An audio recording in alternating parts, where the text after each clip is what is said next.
Assalamualaikum warahmatullahi wabarakatuh. Yang terhormat kepada Bapak Heri Purwo Susanto selaku dosen mata kuliah Agama Islam. Di sini saya akan mempresentasikan hasil ringkasan saya yang berjudul Akhlak Tasawuf. Yang pertama saya akan menjelaskan tentang pengertian akhlak. Akhlak berasal dari bahasa Arab yang merupakan bentuk jamak dari khulukun yang berarti budi pekerti, tingkah laku, atau tabiat. Secara terminologis, pengertian akhlak adalah tindakan yang berhubungan dengan 3 unsur yang sangat penting, yaitu pertama ada kognitif. Pengertiannya adalah pengetahuan dasar manusia melalui potensi intelektualnya. Yang kedua ada afektif, yaitu pengembangan potensi akal manusia melalui upaya menganalisis. Yang ketiga ada psikomotorik, adalah pelaksanaan pemahaman rasional ke dalam bentuk perbuatan yang konkret. Yang kedua ada ciri-ciri akhlak. Akhlak dalam Islam itu terbagi menjadi 5. Yang pertama ada akhlak rabani, yaitu menegaskan bahwa akhlak dalam Islam bukanlah moral yang kondisional dan situasional. Yang kedua ada akhlak manusiawi. Akhlak dalam Islam sejalan dan memenuhi tuntutan fitrah manusia. Yang ketiga ada akhlak universal, yaitu akhlak dalam Islam sesuai dengan kemanusiaan yang universal dan mencakup segala hal aspek kehidupan manusia. Yang keempat ada akhlak keseimbangan, yaitu akhlak dalam Islam berada di tengah antara yang menghayalkan manusia sebagai malaikat yang menintik beratnya sebagai kebaikan dan keburukannya. Yang kelima ada akhlak realistis, yaitu akhlak dalam Islam memperhatikan kenyataan hidup manusia. Yang ketiga itu ada kedudukan dan keistimewaan akhlak di dalam Islam.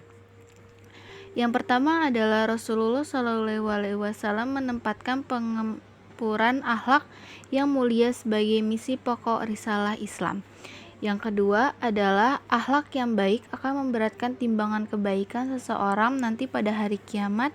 Dan yang ketiga ada di dalam Al-Quran banyak terdapat ayat-ayat yang berhubungan dengan akhlak baik berupa perintah untuk berakhlak. Akhlak terhadap Allah atau pola manusia dengan Allah Subhanahu wa Ta'ala adalah sikap terhadap perbuatan yang seharusnya dilakukan oleh manusia sebagai makhluk ciptaan Allah Subhanahu wa Ta'ala sebagai Khalik. Adapun akhlak kepada Allah yaitu menjalankan segala perintahnya dan menjauhi segala larangannya. Jadi seseorang muslim yaitu hendaknya taat terhadap apa yang diperintahkan oleh Tuhannya. Tidak sedikit ayat di Al-Quran yang memerintahkan manusia untuk menjadikan Allah sebagai wakil. Misalnya firman Allah yaitu dalam Quran surat Al-Muzammil ayat 9. Bismillahirrahmanirrahim. Rabbal mumasyriqi wal maghribi la ilaha illa huwa fattakhizhu wakila.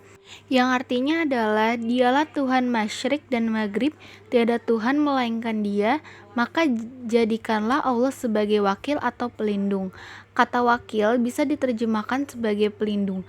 Kata tersebut pada hakikatnya terambil dari kata wakkala yuwakkilu yang berarti mewakilkan. Selanjutnya saya akan menjelaskan tentang berakhlak kepada Allah. Seorang muslim yang baik itu memang diharuskan berakhlak yang baik kepada Allah Subhanahu wa Ta'ala.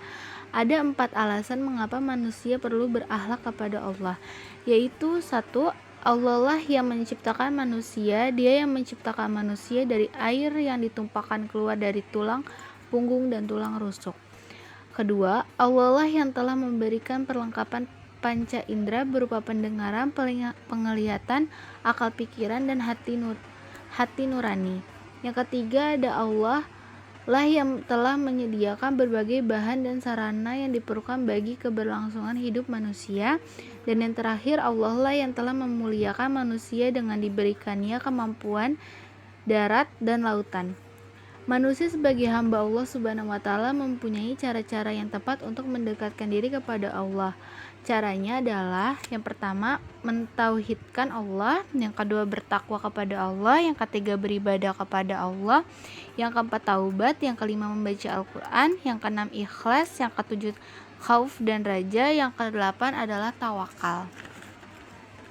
Bentuk-bentuk akhlak kepada manusia itu Yang pertama ada ikhlas. Ikhlas menurut bahasa ialah tulus, murni. Yang kedua ada cinta dan ridho kepada Allah. Definisi cinta yaitu kesadaran diri, perasaan jiwa, dan dorongan hati. Yang ketiga ada bersyukur. Kata bersyukur yang sudah menjadi bagian dari kosakata dalam bahasa Indonesia berasal dari bahasa Arab. Dalam bahasa asalnya bersyukur dituliskan dengan kata syukur merupakan bentuk masdar. Yang keempat ada tawakal. Tawakal berasal dari kata bahasa Arab yaitu mewakilkan. Ia telah mewakilkan suatu perkara itu kepadanya. Sekian presentasi dari saya. Mohon maaf jika ada kesalahan kata. Wabillahi taufiq wal hidayah. Wassalamualaikum warahmatullahi wabarakatuh.